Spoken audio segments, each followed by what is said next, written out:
నమస్తే. తెలంగాణ ముఖ్యమంత్రి రేవంత్ రెడ్డి గారు ఒక ప్రణాళికను సిద్ధం చేశారు. అదేంటంటే రాష్ట్ర వ్యాప్తంగా అనధికారికంగా ఉన్నటువంటి పబ్‌లు వాటిని గుర్తించి వెంటనే మూయించాలి, సీజ్ చేయాలి అని ఆదేశం. ఎందుకనంటే పబ్బుల ద్వారా డ్రగ్స్ కల్చర్ అనేది విపరీతంగా పెరిగిపోయింది తెలంగాణలో. ముఖ్యంగా హైదరాబాద్, వరంగల్, నిజామాబాద్, కరీంనగర్ ఇలాంటి నగరాల్లో పబ్బుల్లో ఎటువంటి అనుమతులు ఉండవు. పోలీసులు అక్కడ ఉన్నటువంటి స్థానిక ప్రజాప్రతినిధుల అండదండలతో స్టార్ట్ చేసేస్తారు. యువతను టార్గెట్గా చేసుకుంటారు. అక్కడికి విదేశాల నుంచి రకరకాల డ్రగ్స్ తెప్పిస్తారు. ఇక వాళ్ళ ఇష్టం డబ్బులు దండుకోవటం. ఈ రకమైనటువంటి కల్చర్ బాగా పెరిగిపోయింది. అందులో ఫస్ట్ ప్లేస్లో ఉండేది హైదరాబాద్ నగరం. హైదరాబాద్ నగరంలో అయితే విచ్చలవిడిగా డ్రగ్స్ ఒక షాపులో సామాన్యమైనటువంటి మామూలు వస్తువు దొరికినట్టు దొరికేస్తుంది. అలాగే గంజాయి కూడా.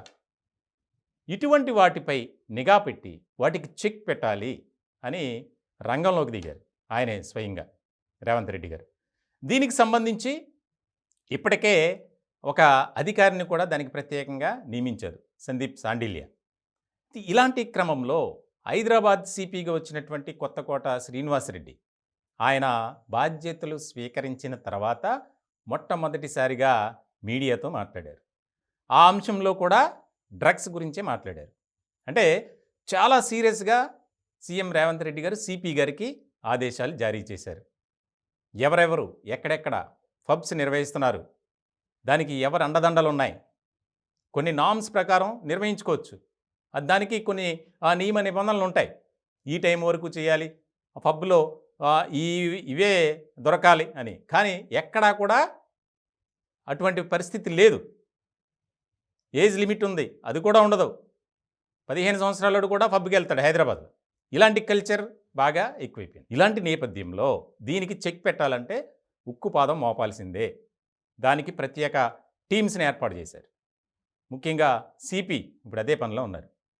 ఎక్కువగా బంజారాహిల్స్, జూబ్లీహిల్స్, మాదాపూర్ ఈ 3 ప్రాంతాల్లో అయితే వందల సంఖ్యలో పబ్లు ఉన్నాయి.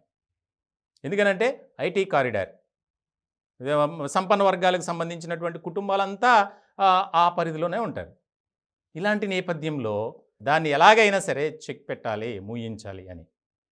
అలాగే హైదరాబాద్ శివారు ప్రాంతాల్లో కూడా విచ్చలవిడిగా డ్రగ్స్ దొరుకుతున్నాయి. దానికి సంబంధించి హైదరాబాద్, సైబరాబాద్, రాచకొండ 3 కమిషనరేట్ పరిధిలో ఒక కోఆర్డినేషన్ టీంని ఏర్పాటు చేసి దానికి సంబంధించి ముందుకు వెళ్ళాలి. చాలా వరకు సిటీలో ఉన్నటువంటి పబ్లు ఎక్కువ శాతం ప్రజాప్రతినిధులకు సంబంధించినవే, అలాగే సినిమా రంగానికి సంబంధించిన వాళ్ళవే ఉన్నాయి. ఇంకొక ట్విస్ట్ ఏంటంటే సిపి గారు మాట్లాడుతూ ఎక్కువగా డ్రగ్స్ వినియోగం మన తెలుగు సినీ పరిశ్రమలో ఉంది, దానిపై కూడా మేము నిఘా పెట్టాం అని చెప్పి చాలా క్లియర్ కట్గా చెప్పారు. ముఖ్యంగా ఇప్పుడు డిసెంబర్ మాసం, ఇక 4 రోజులు గడిస్తే ఇంకా న్యూ ఇయర్ వేడుకలు ప్రారంభమవుతాయి. ఇక పబ్బుల్లో ఎలా ఉంటుందంటే ఇష్టారాజ్యం, ఒక అద్దు అదుపు అనేది ఎక్కడా కనిపించదు. ఎక్కడెక్కడి నుంచో వచ్చి డ్రగ్స్ వాడకం, దానికి తోడు నైజీరియన్లు హైదరాబాద్లో మకాం వేశారు. అంతా ఈ పరిస్థితుల నేపథ్యంలో ఎలాగైనా సరే వాటి మీద నిఘా పెట్టి మూయించాలి అనేది. ఇప్పటికే కొన్ని టీమ్స్ ఏర్పాటైనవి. ఒక మెరుపు దాడి కూడా చేసే అవకాశం స్పష్టంగా కనిపిస్తున్నట్లు కూడా మనకి సమాచారం ఉంది. ముఖ్యంగా యువత పెడదోవ పట్టకూడదు. ఎంతోమంది తమ జీవితాలను నాశనం చేసుకుంటున్నారు. ఇలాంటి క్రమంలో ప్రభుత్వం తరపున ఒక మంచి కార్యక్రమం చేయాలి.